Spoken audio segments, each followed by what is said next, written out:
छत्रपती शिवाजी महाराजांचा पुतळा हा कोसळला।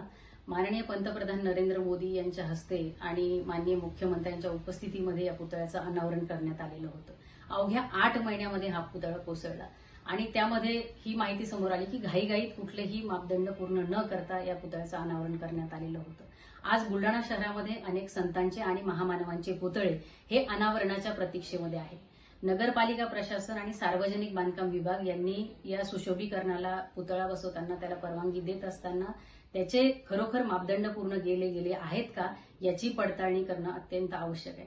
माननीय मुख्यमंत्र्यांना निवेदन मी केलेलं आहे की आपण ज्यावेळी या अनावरणासाठी येणार असाल त्यापूर्वी या सर्व पुतळ्यांचं स्ट्रक्चरल ऑडिट हे झालं पाहिजे आणि बुलढाणेकरांना हे कळालं पाहिजे की हे स्ट्रक्चरल ऑडिट झाल्यानंतर ते प्रसिद्ध सुद्धा झालं पाहिजे। हे स्ट्रक्चरल ऑडिट झाल्याशिवाय या पुतळ्यांचं अनावरण करण्यात येऊ नये, कारण हे सर्व महामानव आमची अस्मिता आहेत आणि भविष्यामध्ये अशी कुठलीही दुर्घटना ही बुलढाणा शहरामध्ये होऊ नये ही बुलढाणावासियांची भावना आहे।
संपर्क करा।